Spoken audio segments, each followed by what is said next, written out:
distorted dozens are climbing on the snowy height. People with lacerated shoes, covered with blood, winning meter by meter. Suddenly there comes the silence, the guns are quiet, you can only hear yelling. That was hand-to-hand fight, weapons do not help anymore. The fate of this part of front, are solving, the knife, and the heart of the heroes. My machine gun is silent, I cannot fire, I will kill Serbian soldiers, who are all mixed with Bulgarians, and fight with them. There are 2 of them near to my feet. They caught each other, having their bodies falling down over the mountain. They drip their guns, and start to fly at each other. I am watching horror. At one moment, Bulgarian is above Serbian soldier, trying to strangulate him, at the other, Serbian is above Bulgarian, trying to strangulate him. And both of them strong, crunching with their teeth, they are not sinking. I'm confused, I would like to end this duel, but do not have the strength. Now Serb is stronger, hitting the ground with Bulgarian head and shouting, "This is my country, this is my country, remember." Finally dead Bulgarian is not able nothing to remember, we hear his agony, and there, under Veternik, he ended war. This is one of the most important battles which led the Serbian army. In place of victory, there will be built a monument, and it will be accommodated with the urn with the heart of Archibald Rice, who will die later, and that was all done by his own wish. Urn is still there, but unfortunately heart of Rice was lost during the Bulgarian occupation that followed in the Second World War.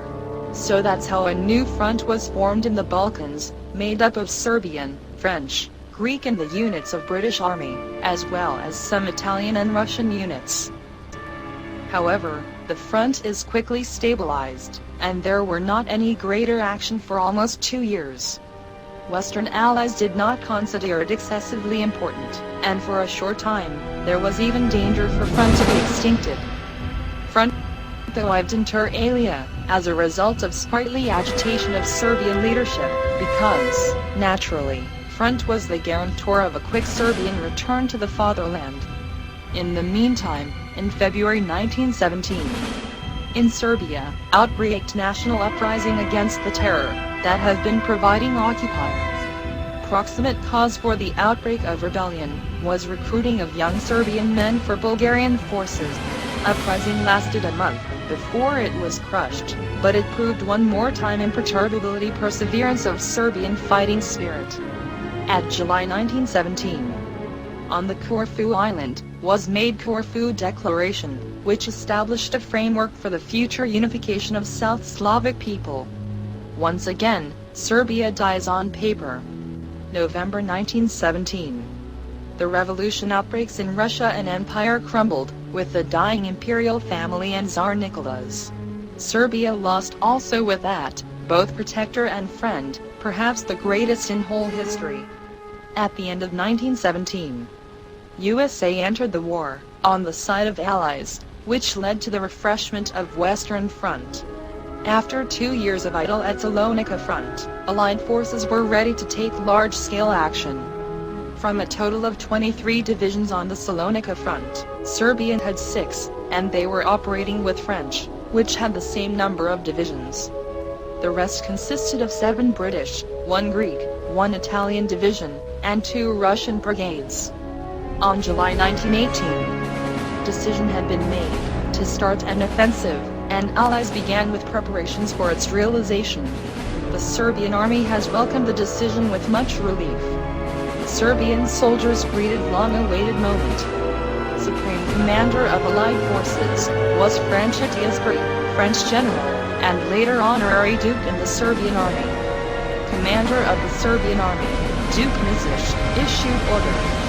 All commanders and soldiers should be imbued with an idea. The success of an offensive depends on the speed of penetration.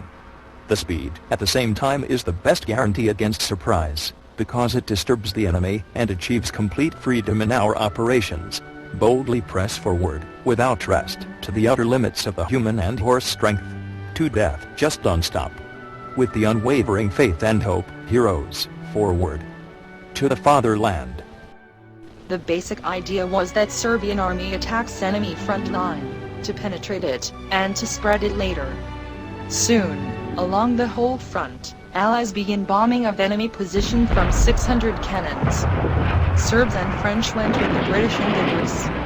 When Serbs came to their dirt, they clashed with the Bulgarians who soon abated in the front of Serbian rush. The next day, Serbs occupied the entire first line of enemy front. "Run all you living! The dead are coming!" shouted Bulgarians.